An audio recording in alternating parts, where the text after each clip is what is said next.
Hey everybody, welcome to another episode of Nerds with Friends. My name is Cody Leach. As always, I'm joined by Christian Garcia. Sí.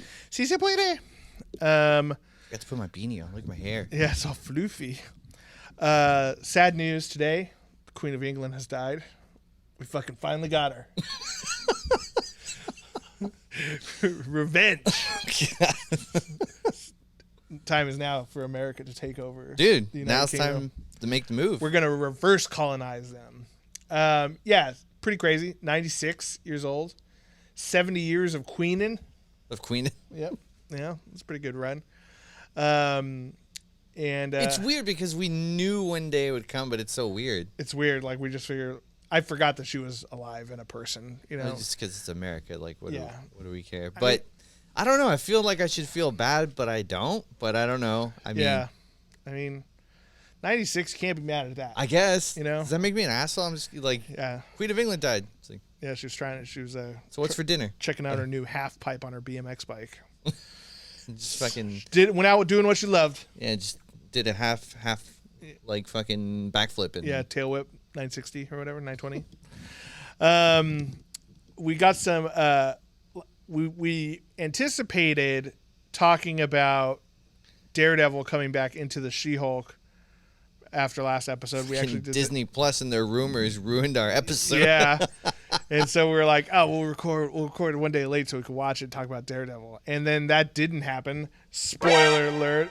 Maybe by the time this episode comes out, Daredevil will show back up.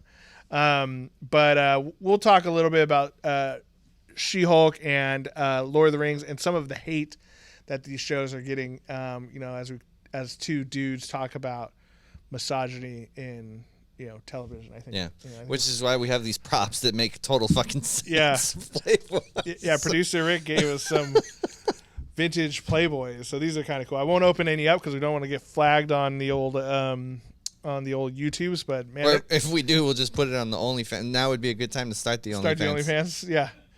But yeah, it's funny. I was telling them before the show, it's crazy that Playboy was a thing where, like, you're like, oh, remember that one chick from TV? Well, you can get this magazine that you can buy, comes out next month, and there's a few pages of her naked on that magazine. And nowadays, you can just instantly Google the inside of anyone's butthole. Anyone's? Pretty I much. guess you can, like, I get like a deep found fake. yours. Nice. Yeah. Yeah, well, I'd send them to you. So. Yeah, exactly. I found them, though. The deep fakes are crazy. There's like whole websites on it, and that's some creep factor for sure. Like, I bet you can find the people who make those and be like, look, put so and so's face on there. Oh, I'm sure. Yeah, that's gonna be a service in the metaverse. Dude, the Queen of England deep fakes are gonna be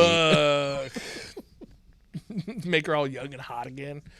But yeah, so we'll talk a little bit about some of the flack that She-Hulk and Lord of the Rings are getting on the internets and kind of what we think of that.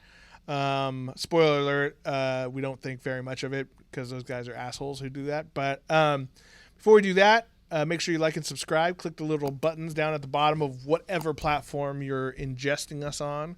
Whether it's listening, hit a little follow or a subscribe or a like or a 5-star review. We love that. If you want to take one step further and support the show, check out patreon.com/nerdswithfriends. $1 or $2 a month helps us out quite a bit, and you can ask us questions on there and get fun little prizes and stuff like that too. So let's start off with how we always do with some nerdy confessions, Christians, where we confess some things that make us nerds. My nerdy confession is that I'm debating about playing Last of Us for the third time. The run through because of the remastered. Yeah, I mean, it's an amazing fucking game. Every time I play it, I feel like I don't remember this part, and like it's always great. And it's more like I've already bought it twice. I bought it in one system, then the next, and now. Well, I feel like they did a remaster already. Yeah, didn't they did, but just the now graphics. It's even more remastered, and it looks fucking fantastic, man. Sure. I was just seeing on Twitter people posting like videos, and it looks fucking great. I'm like, dude, I'm gonna buy this game for a third fucking time, and like, what makes you mad is like that's how these like I feel like by buying it for a third time, I'm incentivizing these companies to not to release things over and over and over again. not make new games. Yeah, because my dumbass keeps giving them more money. Look at Grand Theft Auto 5. Exactly. That game came out on PlayStation 3. But that's my fucking Which point. is crazy.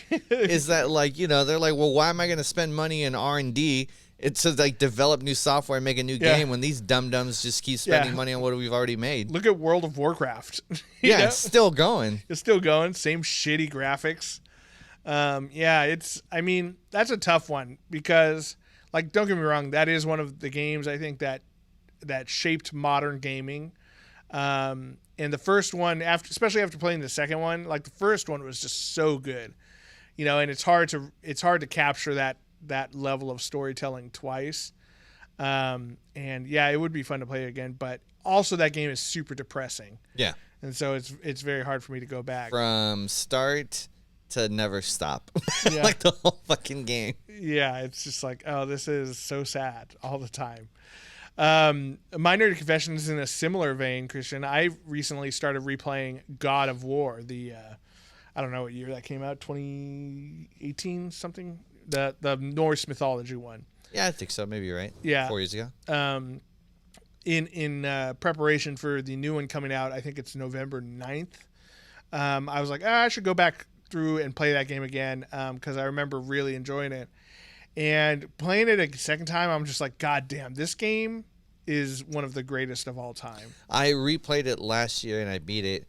And then I was going to I started doing a bunch of the side quests. Yeah. And I never finished any of the Valkyries. And I was like, all right, I'm going to start getting the armor that I'll need and the weapons I need to beat the Valkyries. And I stopped. Right. Yeah, I beat one of the Valkyries so far.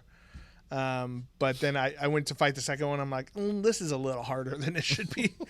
Though one thing I will say is playing Elden Ring for so long really made me a lot better at that game. Well, and also, like I parry like fucking every freaking attack. Yeah, the reactions are so much quicker in God of War. Yeah. Yeah, exactly. And much more forgiving. Yeah, exactly. 100%. But and slight spoilers for this game that came out like 5 years ago or whatever.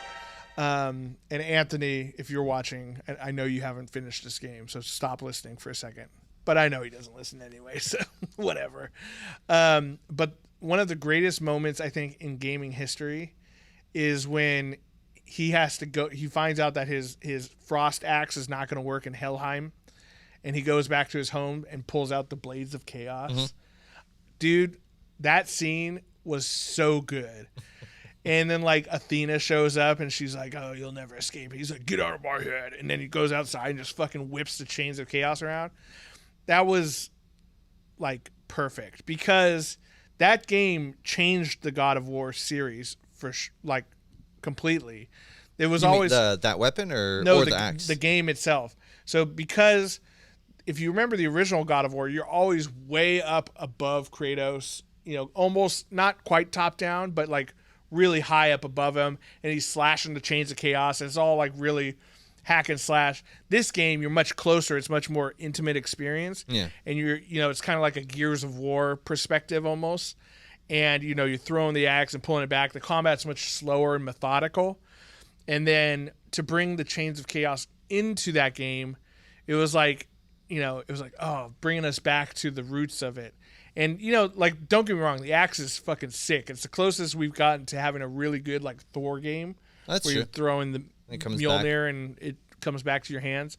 But, even though the axe is awesome, the whole time I was playing, I was like, yeah, this is cool, but God, remember the chains of chaos fucking whipping around, slamming him on the ground, the dudes pop up in the air and just fucking whipping him over his head and stuff. Trying to think of the other weapons he had. He had the gloves of Hercules. Yep. The boots of Hermes. Yeah.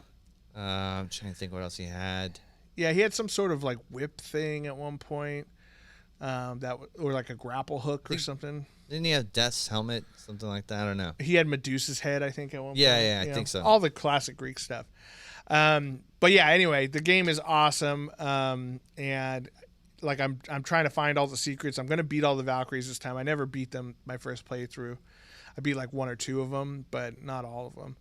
And I just want to really maximize my time on that game because I'm excited for the next one. And the next one, they have said that it is the last entry in the Norse pantheon. That sucks.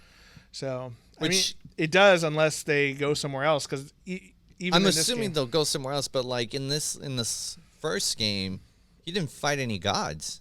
I mean, it was all. Well, he fought Baldur. Well, but that was what was it, Thor's son, right? Or yeah, or no, Thor's half brother. Yeah, but I mean, you didn't get Thor. You didn't get like Loki. Well, I guess spoiler, Loki's there. Odin. Well, like, I mean, you get Freya. She's there with you the whole time. But you don't really fight her, right? Like in the original, you kill the majority of the Greek gods and demigods, right? So I mean, that's what I thought they would do in this one, but we haven't really seen much. I don't know. Well, yeah, I mean, you kill 3 gods in that first game. It's the Thor's 2 sons and his half brother. I guess I don't know, but yeah. Well, in this new one, Thor is definitely a big antagonist for sure. Oh yeah, and people were pissed off that he's Fat Thor. But the thing is like if you look at mythology, that's how he's described. He's a thicker dude. Yeah, Marvel. It's one of those things like the Lord of the Rings where people now when they think of Thor, they think of Chris Hemsworth and the Marvel Thor, right? But he was probably a ginger. Like they never really mentioned his beard. It kind of goes back and forth. But he was probably a ginger. He's probably a bigger rotund dude. It's like the Vikings when they're coming up with these myths, they're thinking of like people that they're used to. They're not used to fucking dudes with fucking 8-packs. A fat dude was a more powerful dude because he had enough food to last through the winter. He had enough calories to fucking do things. Yeah, exactly. Yeah. So, it's funny how like modern interpretation can influence something from so long ago. But I'm excited. I think it was cool in that game. There's like one point where you're in Tyr's treasury. And apparently Tyr is going to show up in this new game too. And like you see all these artifacts from different lands, and so you see like a bunch of stuff with like hieroglyphics on it, and then you see stuff from like the Japanese gods and stuff, like all the little what do you call them, the shrines to heaven or whatever, gateways, and then you see like this vase that has Kratos on it. From Greek mythology. Nice. Fucking sick. I just love that shit. So excited for the new one. Excited I'm playing the old one. And yeah, man, I can't wait. Cannot wait. If you haven't played God of War, check it out. It's incredible. That would be a dope remake, but or a remastered. Yeah. Well, so apparently they did. No, but I'm not talking about like just reskinning it. I'm talking about like how they did with the Resident Evils, where like they completely redid for like them. the original like trilogy of them or whatever. Yeah, that would be fucking. If they just like used this God of War like engine, yeah, that would be dope AF. All right, well, we're going to take a quick little break to, brush off a couple of these Playboys, you know what I'm saying? And when we come back, we are going to talk about She-Hulk and the Rings of Power and some of their online controversy. Controversy? That's how the British said. I did that in honor of them. Oh, there we go. Yeah. We'll be right back.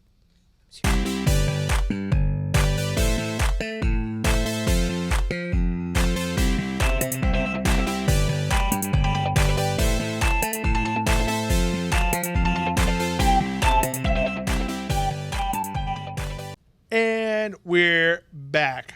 All right. My hands are sticky. Can't look you in the eye right now.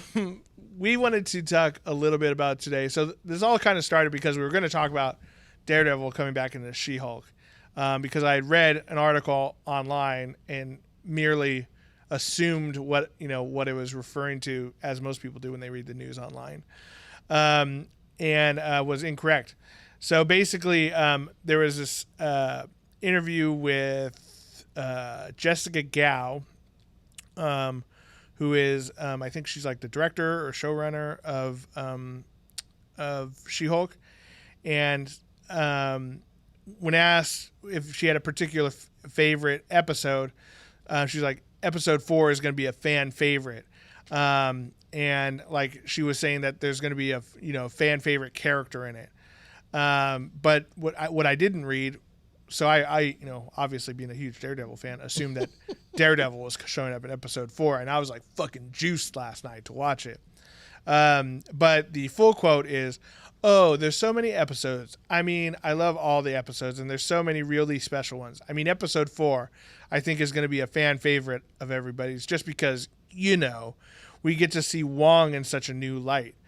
But we also get to pair him with probably, I think, the best pairing in the entire MCU.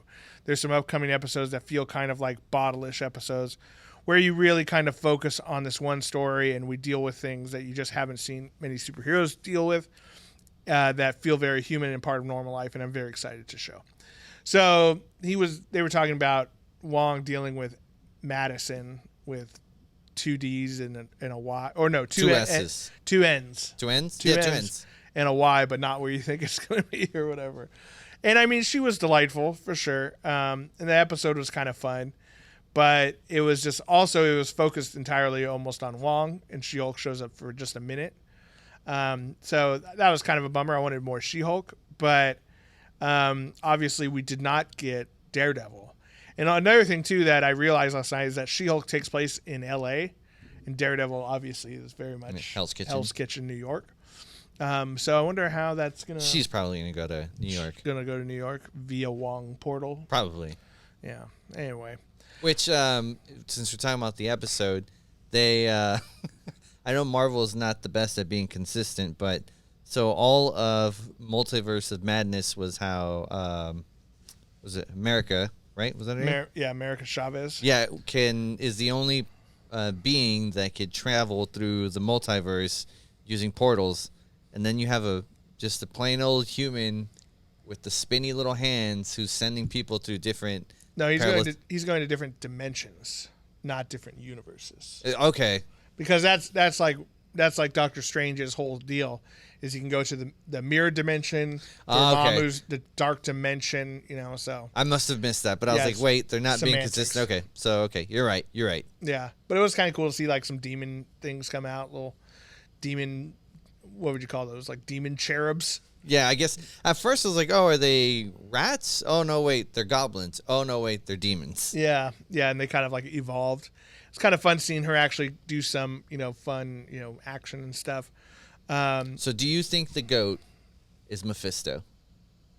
The one that Madison made the deal with. I mean, at this point, I'm going to stop predicting when Mephisto's going to show up. You know what I mean? It's like surprisingly, right after the episode, I went to Twitter. I'm like, how many people are saying that this is Mephisto? I didn't see anyone, which I was surprised. Yeah, I mean, it's one of those things. I think we've been burned so many times before. We're just like, you know what? Maybe Mephisto's not real. Maybe the real Mephisto was in our hearts all along. Well, the only reason why I thought like that's going to be Mephisto is very demonic imagery. Well, that and then the demons, imagery. And also we were talking before we recorded Donnie Blaze. I'm like, oh, is this just to remind us that there is a Johnny Blaze? Yeah. I don't know. Like you said, like maybe it's just his fucking weirdo cousin. Where'd this demon come from? Johnny Blaze's cousin? Yeah. No, Donnie Blaze's cousin. I don't know. So who knows? Like, yeah, I like the older magician dude who was like his hype man. He was the best. He's like, yeah. He's like, I can see the thing in your pocket. He's like, no, you can't. And he's like, putting it in his shirt back. So cute. So obviously we didn't get to talk about Daredevil and him coming back and him being awesome and Charlie Cox being the best cast person in the entire MCU. But another thing that has been kind of in the news lately is with both the Lord of the Rings, Rings of Power being out and She-Hulk being out. Obviously it has attracted the attention of the, what should we call it? The He-Man woman haters. Yeah. The MCU folks. The MCU folks. And if you guys aren't aware, you're super lucky. But there is a very vocal, let's probably minority out there on the internet. Only they're not minorities. Yeah, good call. There's a very vocal group out there on the internet who, anytime a show, movie, whatever, comes out that has any amount of diversity, Mm-hmm. Feminism. Mm-hmm. Or just like, or especially, you know, what really gets them riled up? Gender bending characters, like gender swapping or race swapping characters. They just fucking hate it. And it's, I mean, at one point it's funny to watch them just get all angry, like, freaking Constantine isn't a woman. you know, and it's like, okay. Or that was another one where like people were upset about Death being cast as a black lady in Sandman. I mean, is so fucking stupid because in the comics itself, I mean, Death, you know, all of them, like, they look like whoever the society or person sees them as. Yeah. So, like, when he goes... Well, they were actually, in the comic book, they were all modeled after, like, 80s hairband people.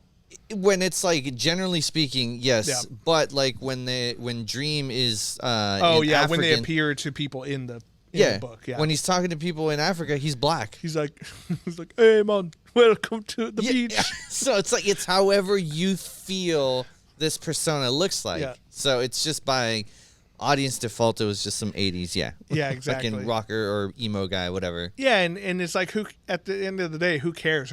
The actress doing the acting still did an incredible job of, you know, portraying what Neil Gaiman was trying to, you know, put across as a character. And at the end of the day, that's what's important. Obviously, people are upset about freaking... We talked a little bit last week about black elves and black dwarves. You know, it's so like, who gives a shit? That was going to be my nerdy confession, but I figured since we were going to talk about it, I'd wait. But, like, I sometimes like to try to understand... Black people. I know, it's hard. People's point of view. Like, yeah.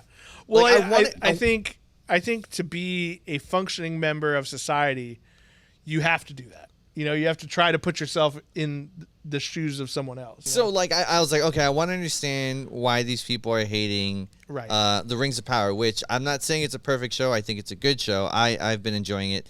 And but I was like, okay, let me see what it is that they don't like. And I was like, I watched a couple videos, and one of them was like clownfish, something stupid or other. And I was just reading comments on Twitter. And it's interesting how it always goes the same. The show sucks. I hate it. It's so stupid. No reason why. And then they're like, and I was like, oh, well, when you watched it, what is it that you didn't like? Well, I didn't watch the show. Well, what the fuck are you talking about? Right. I just think it's fucking like, dude, watch the shit. And then even if you're going in with the mindset, I'm going to trash it, I'm going to at least watch the fucking show. So when you're spewing your bullshit, you have points that may not make too much sense, but at least you're referencing the show that you put in the time. But to not fucking watch it, to say it sucks, to say it's stupid, is just fucking dumb. And then the other thing, it's like, it's always another comment that they make is like, make a great quality show and then add diversity. But I just think it's interesting that anytime you add diversity, the quality of the show seems to be bad in their eyes. Yeah. I just think that's fucking interesting. I don't know. Yeah, that's true. Yeah. I think you're right. You know, I think that it's that's a common argument, and like something like I've made in certain instances where it's like, you know, like instead of taking one character and just making them a woman, why not just write a good female character, right? You know, and I think that has a little bit of merit to it. But if you don't watch the fucking show, but if you're but if you're not out there like, you know, reading comics or whatever, you know, that feature female heroes to say that, oh, this sucks or oh, this is not good, then you have no you know, you don't have a validity. fucking leg to stand on. Yeah, exactly. Like you're just talking out of your fucking ass. And so I think a big part of what got a lot of these Cretan folk kind of riled up is the advertising, especially for Rings of Power, where it's like, you know, they're making a big show of they're showcasing the characters, which is like, I mean, that's what you do with them. That's what you fucking do, right? And then they show, you know, they got Galadriel, she's got all of her armor, and they're like, oh fuck, so now she wears armor now. And it's like, I mean, like she had armor in the movies too.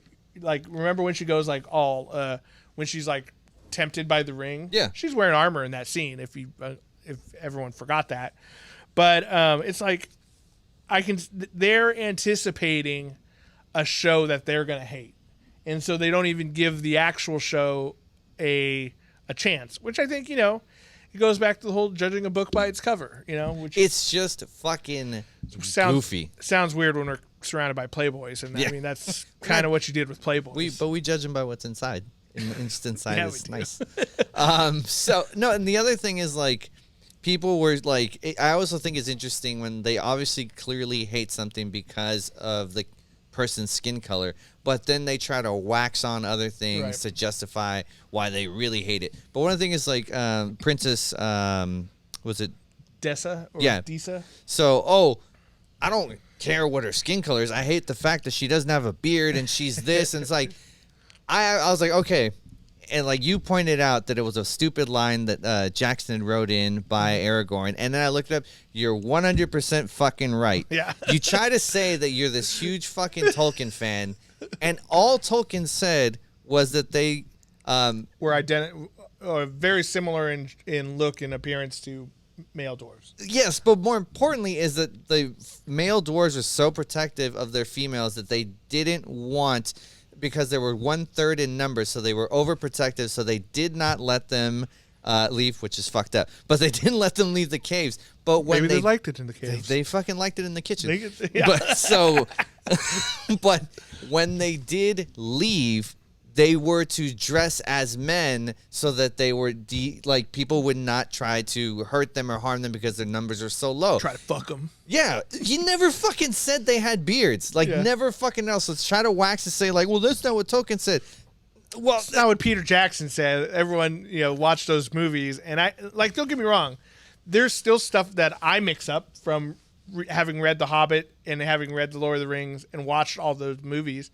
It's like, yeah, it's one of those things where it's like, it's easy to get those confused in your head, but if that's the hill you're gonna die on, I mean, that's the thing. Maybe do a Google search. And the other thing that bothers me is the reason why I love Peter Jackson's version better is because he was so true to the books. Not fucking exactly. There was a severe lack of singing.